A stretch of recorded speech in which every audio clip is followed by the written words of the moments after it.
check this out.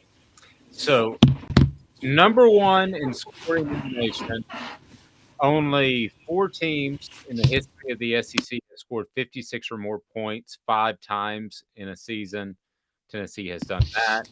And first time 10 wins since 2003. Yep.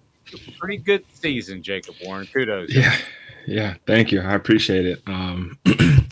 Obviously, you go throughout the season and you do what you do, and it's awesome to look back and just realize the accomplishments that we've made so far, and we'll continue to make, throughout the bowl season. And obviously, it'll be interesting to see where we get to go. But just looking back, and 2003, I think, was the last time we had won 10 games, and just to be able to do that and to be able to do that the way we did, 2 years into a new program, a new system is really big.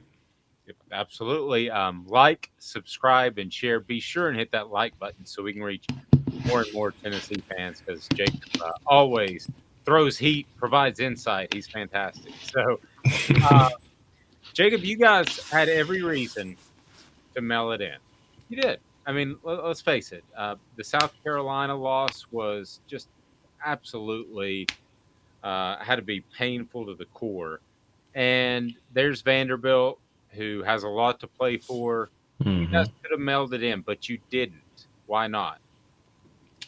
Just because I think we all realized exactly, what it was we were, what we're playing for, right? It's something that this team is really good about. We're good about kind of, resetting, right?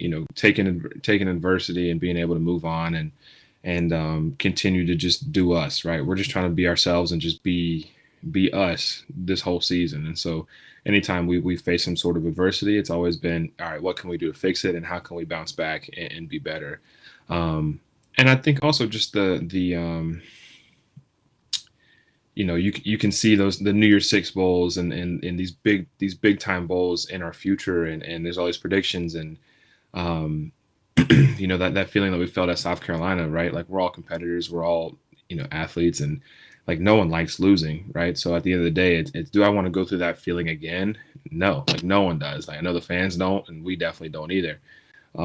So just going out and doing what we know we're capable of doing, and just getting back to our brand of ball.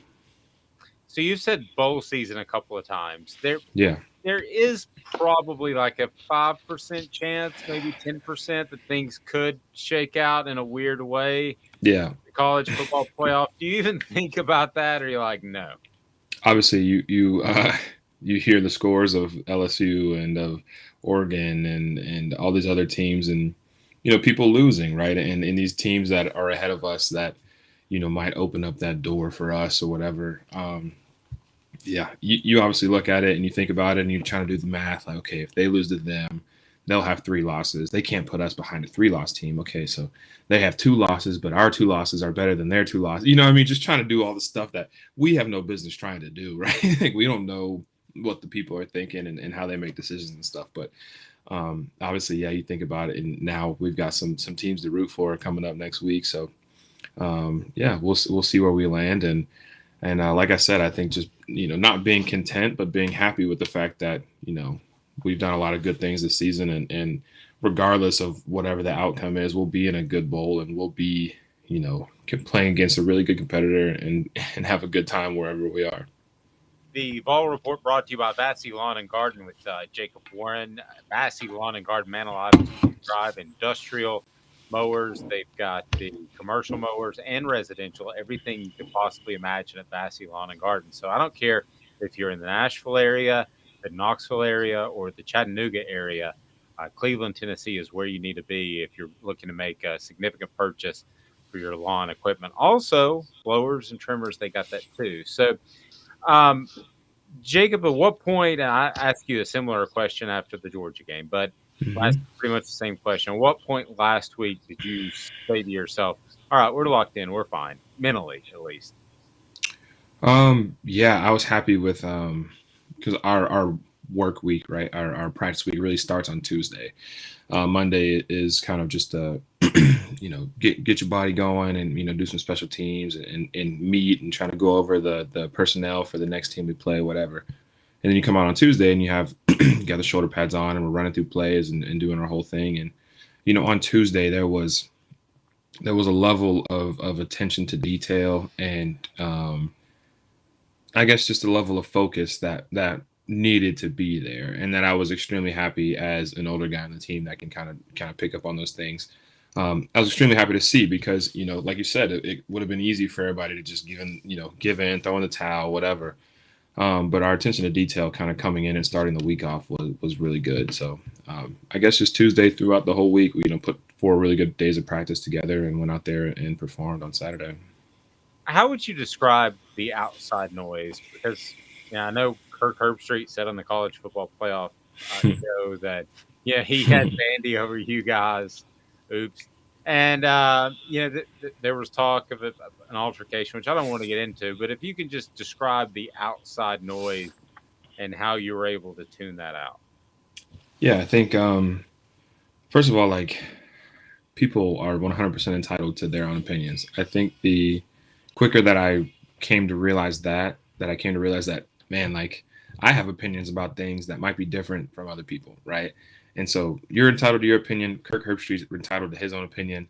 Everyone can say whatever they want, but at the end of the day, it's the only thing that matters and the only thing that's going to have an impact on the way we play is the people inside the program. So, if it's coming from outside the program, like it truly, like you dictate whether that allows it to affect you or not. And so I think just kind of continue to preach that to everybody that may not understand that or does understand that, but it kind of gets lost. There's some times when there's a lot of noise, right? It's a little bit louder sometimes. So just being able to continue to preach that to our guys and to ourselves, right? Like I have to tell myself sometimes, like not to look at Twitter. Don't look at what Kurt Herbstreit is saying, like because it doesn't matter. At the end of the day, we're gonna go out there and we're gonna play, and if we're better than them on that day, we'll win. So This team, how did it come together last week? Because it seemed like from reports it was maybe a little disjointed for a moment, but you can just describe the past 10 days or so, 14, and how you guys came together last week.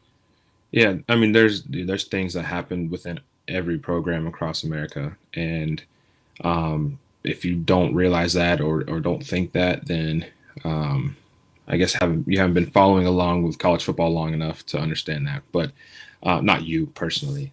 Don't take that. Oh, You've yeah. been in it a long time. But you know what I'm saying? Like there's if you think that there's going to be 120 young adult men in a locker room and no one's ever going to disagree, no one's ever going to argue, whatever, you're sadly mistaken. So this happens all the time, and it doesn't change our program. It doesn't change who we are. It doesn't change how we feel about each other. Doesn't change, the way we treat each other.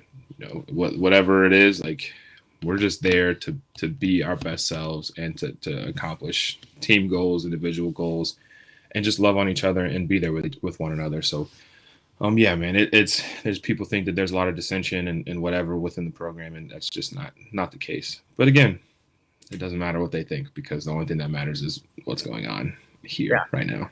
Yeah. And that scoreboard indicated that things are still going pretty well behind There closed you go. There you go. doors. So, um, what do you prefer as a tight end to go out there and manhandle somebody in the run game? Because you do both, and you hmm guys did that because I think partly because the conditions were so bad that was kind of Yeah, the choice to go. But what do yeah. you prefer, manhandling somebody or being the high flying Tennessee offense that we've grown accustomed to? Man, it's fun because like at the beginning of the game, I think it was the first drive. You watch Joe Milton throw that ball to I think it was Jalen, and like that's the style of ball that we've been playing all year. And then the rain kind of keeps coming in, and that turf there is real slick, and so the ball was slipping, and right receivers were slipping, and it just everything right. And so it's like, all right, we're gonna have to run the ball to be able to score and to be able to be productive. And then you come out of that game with I think 370 something yards rushing, and you're like, man, how does that happen? First of all, like how do you run for that many yards? But you've got all three of our main backs, had over I don't even know how many yards, but all three of them busted big runs, you know what I mean? Big 70, 80, 50 yard runs. And Man, there's nothing like that feeling of locking onto your guy and driving him, and then seeing that back hit it, and then just take off for 50 yards, and then drive being over. Right, like that's the best part. Like, oh, finally, like we can just go and go off to the sideline, right? But just having your little role in that success is really cool because that's often something that people give credit to the O line and to the running backs, which 100% it is them. But also too, I appreciate people that can give credit to the tight ends and maybe shout us out on the broadcast or whatever. Like, wow, look at this block by the tight end here. I really appreciate it because yeah, it is part of our game and something that we pride ourselves on for sure. Yeah, you guys weren't trying to run up the score, were you? No, no, no, no, never that, never that, I think never. I think when you have long runs, it looks different, even though the score may be the same as Yeah, opposed to throwing the ball. Josh Heupel called this a culture win. What do you yeah. think he meant by that? I think just that's very all encompassing. I guess it's a win that is very much a pride game. I guess if you want to say that, it's very much a bragging rights game. I guess within the state, right? So you have to live with whatever happens in the state. You have to live with that game for the next year until you play again. So you lose to Vandy, you've got to hear it from everybody in Nashville, all your friends, whatever. And in that way, it's a pride game, and then also just the culture. Like, I think what he means, at least what it means to me, is being able to bounce back, being able to show that we've gone through some adversity and that we got set back, we got knocked down, and then showing the culture of the team coming out and being able to perform at the highest level and put up a lot of points and just be ourselves. I think was what he kind of meant by that. Just truly sticking to our culture and to our roots and to what we've been taught, and going and showing the country, what that is. Yeah, I think he meant as much as anything too that there the outside noise and all that it didn't affect you, maybe an internal issue, and it was a really impressive way that you guys came out. In particular, wanted to get your thoughts on the defense Mm, because after a man, frustrating night against South Carolina, yeah, it was really obvious to me. Like I pretty much had my column written on the defense after the first quarter. yeah, It was really obvious to me that they came out and they to wanted to play, make a statement for sure. yeah, yeah, man, and just there's times throughout the game where the offense sitting on the sidelines and you're wondering like, okay, they just picked up a big play. Like, let's go ahead and get ready for not doubting the defense or anything, but they're in the red zone. Like, come on, let's start getting our helmets ready, get your gloves ready, get everything ready to roll. So, I mean, if they score or they kick a field goal, whatever it may be, we're ready to roll, ready for kickoff return, and we're about to be on the field.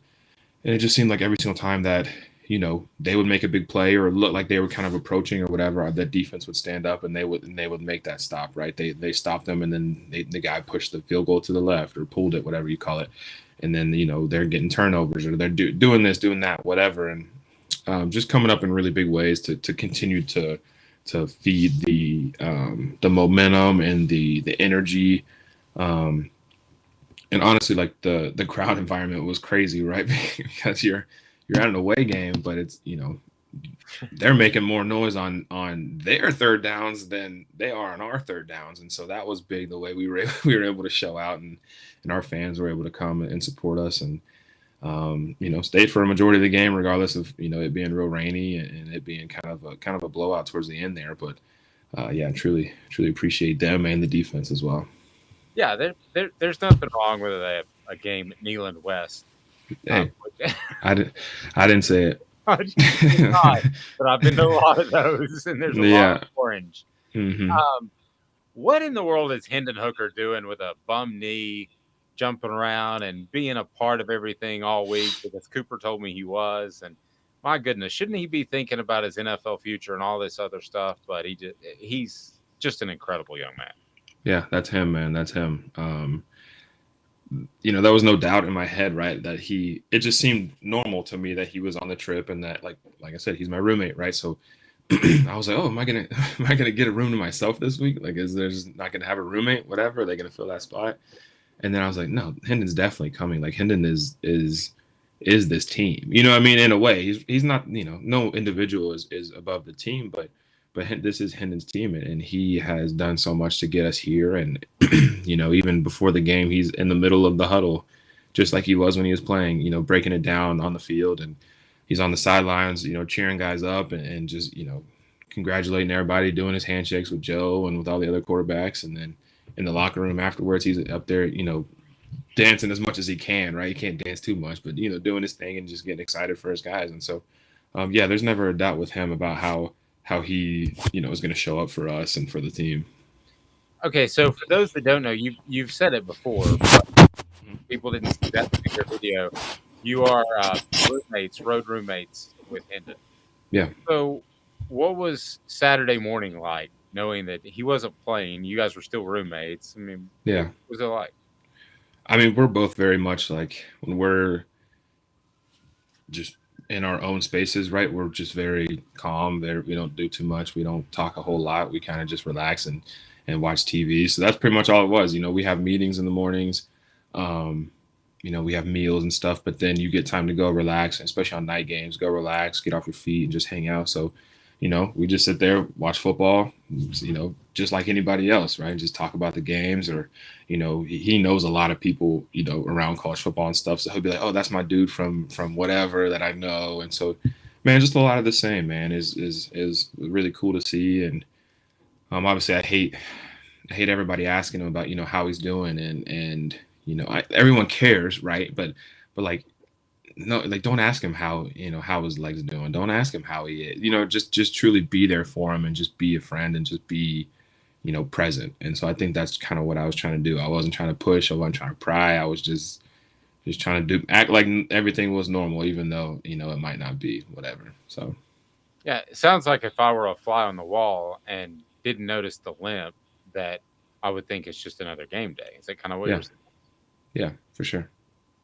So, as far as this season, and you look back, and there's obviously the Alabama win. There's the holding on to beat Florida. There's the LSU, and you guys laid a beat down on them. So, but is there one moment that's maybe a little more obscure that when you look back personally that stands out to you? It could even be preseason. Is there any moment that you were kind of cemented in that this is going to be a great season for Tennessee? Um, Yeah, I thought so. I mean, going into the season, obviously you look at your schedule, and um, you think, right, like, oh, okay, we can win this one. We should win this one. Should win that one. Like, okay, hope we have a good game there, and can pull that one off, whatever it may be. So you're kind of calculating and doing all these things in your head, like, we should be this, we should be that. Um, but I think the first time that I saw real promise and like real opportunity was at the Pitt game, right? You go up to Pitt, and man, like, it's not going how you want it to go. The offense is not playing how we know we can, and how we did the week before. And um, just to see, we mentioned the defense earlier, but just to see the way the defense had stepped up in that game for us. It seemed like we just kept giving the ball back to them, and just couldn't get anything going. And the defense stood up for us. And then whenever it all came down the line, like, we're able to make a play to go win the game. And man, I just truly felt like that was the not the first time, but that was a really big time where it seemed like we were ready to play as a team for this season. And so yeah, I guess that was not a turning point, but that was just kind of opened my eyes, as a player, that yeah, we're ready to go. Obviously we didn't blow them out or whatever, but we won a big game, and won an important game, and they were AC champs, right? Like, they're a good team.